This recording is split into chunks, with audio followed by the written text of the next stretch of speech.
الله الذي خلق هذا الكون كله لا تظن أنه عاجز أن يدبر حياتك، لا والله. خليل الله إبراهيم لما كان يلقى في النار وهو في طريقه إلى النار يأتي إليه جبريل فيقول ماذا تريد؟ جبريل أعظم الملائكة، فيقول أما منك فلا، ما أبغى منك شيء، أنا أريد من الله. فما خذله الله عز وجل وأصبحت النار بردا وسلاما على إبراهيم. هاجر لم تحفر زمزم، ما حفرتها لتنقذ ابنها، بل فجرها الله تحت قدمي ابنها بقدرته. وأم موسى تراها ما أنقذت رضيعها، الله الذي ألقى عليه محبة منه ليحميه. ويوسف ما نجا إلا لما أصابه الله برحمة منه. وأيوب ما شفته الأدوية، إنما ضربة برجله فتفجر الدواء بين قدميه. فيا من شككت بربك وبعدله ارتاح ارتاح، الله خلقك وسواك وعدلك في أي صورة ما شاء ركبك، وهو الذي ستعود إليه. لا يمكن أبدا أن يكون كل هذا الإبداع الذي تراه في الكون عبث، أبدا لا يمكن. لو كان عبث لما مات أحد، لكنها مرحلة ستمرها في رحلة روحك الخالدة، وهي مرحلة الدنيا، فأحسن العمل بها. لو أن الله يا أحبابي لا يريد لنا الخير لما رزقنا الأنبياء، ولما أنزل الكتب، ولما أعطانا الروح التي تخشع وتبكي وتفرح، بل أجمل لحظاتها يوم تبكي خاشعة بين يدي ربها. هذه لذة الروح التي أنت تشعر بها سواء كنت معاقا أو كنت أحسن إنسان على وجه الأرض. لذة الروح هذه لا تتغير، الجسد يتبدل لكن الروح ما تتغير. فلذلك اصبروا ولا تحزنوا على الدنيا. هذه الدنيا التي نعيشها حلالها حساب وحرامها ماذا؟ حرامها عقاب. الصابرون لهم الثواب، الصابرون لهم الثواب. تذكر أقبح شعور يا إخواني هو شعور من يفقد كل شيء لأنه لا يستطيع أن يحصل عليه. هذا ليس عند الله، ليس عند الله. الله عز وجل سيعوضك. من ظلم سوف يأتي يوم يأخذ حقه فيه. من ذاق الفقر وصبر سينسى همومه بغمسة في الجنة. من عاش مع المرض والبلاء فله أجور الصابرين، وإنما يوفى الصابرون أجرهم بغير حساب. من فقد حبيبا فهناك يوم سوف يجمع الله فيه الأحبة في جنته. والذين آمنوا واتبعتهم ذريتهم بإيمان ألحقنا بهم ذريتهم وما ألتناهم من عملهم من شيء.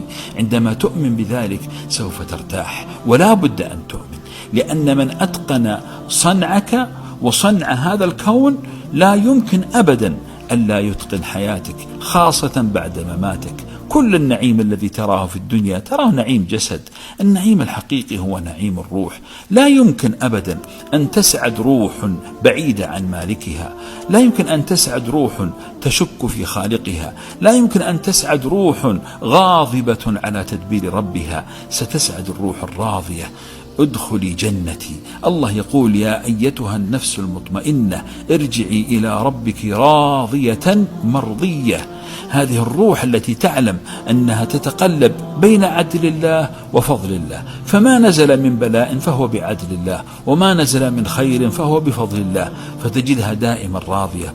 الرسول صلى الله عليه وسلم ماذا يقول؟ يقول من كانت الآخرة همه جعل الله غناه في قلبه. جعل الله غناه في قلبه. أتعلم ما معنى أن يكون قلبك غنيا؟ هذا الغنى من خزائن لا يملكها إلا الله.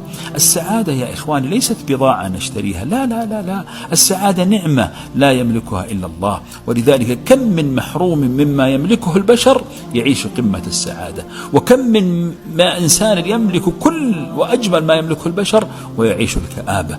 السعادة من الله. ولذلك الله عز وجل ماذا يقول لك؟ اسمع كلام الله، وهو يجبر خاطري وخاطرك وخاطر كل إنسان مكلوم على وجه الأرض. يقول من كان يريد العاجلة، يعني اللي يبغى الدنيا، عجلنا له فيها ما نشاء لمن نريد. لاحظ قال لك لمن نريد، يعني ترى مو كل شيء إنسان يطلب الدنيا سنعطيه، لا لا لا، نعطيه إذا أردنا. لكن ماذا له هذا الذي لا همه إلا أن يعمر الدنيا ويهدم الآخرة. قال ثم جعلنا له جهنم يصلاها مذءوما مدحورا. طيب الشخص الآخر اللي لا راضي وصابر ومحتسب ومتقبل لأوامر الله وعنده ثقة بأن الله الذي خلق هذا الكون كله لا يمكن أبدا أن يكون غير قادر على إدارة حياته. الراضي بربه يقول ومن أراد الآخرة وسعى لها سعيها وهو إيش؟ قال وهو مؤمن. لا بد أن يكون عندك إيمان بأن الله عز وجل سوف يعوضك عن كل شيء نقصك. ماذا يقول الله له؟ قال فأولئك كان سعيهم مشكورا. هذا الملك لو لم يكن يحبنا لجعل حياتنا ما تنتهي لنستمر في معاناتنا في هذه الحياة، لكنه أعطاها قدر معين، وأعطانا ملائكة تكتب وترصد ردود أفعالنا، وأعطانا جسد مهما طال لن يطول أكثر من 100 سنة، لكن أعطاك الروح التي لا تفنى. هل تعلم كم روحك أنت؟ روحك هذه خالدة تتنقل بين جسد وجسد. كانت في جسد رقيق في رحم أمك، ثم انتقلت في جسد قوي في حياتك، ثم استقرت في مكان لا يعلمه إلا الله عز وجل عندما سينهش الدود جسدك غدا، ثم ستعود هي نفسها يوم تنبت أنت من جديد.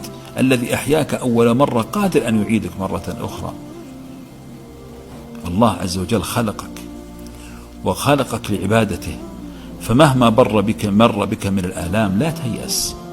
احسن ظنك بالله عز وجل، احسن ظنك لتعرف نعيم البشر وحكم البشر وظلم البشر.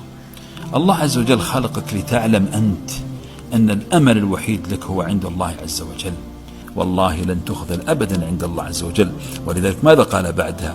قال كلا، يعني هذا اللي يبغى الدنيا وهذا اللي يبغى الآخرة، كلا نمد هؤلاء وهؤلاء. طيب نمدهم من ماذا؟ نمدهم من عطاء ربك، وما كان عطاء ربك محظورا. ثم قال لك انظر كيف فضلنا بعضهم على بعض. يعني أكيد لا بد أن يكون هناك أغنياء وضعفاء وأقوياء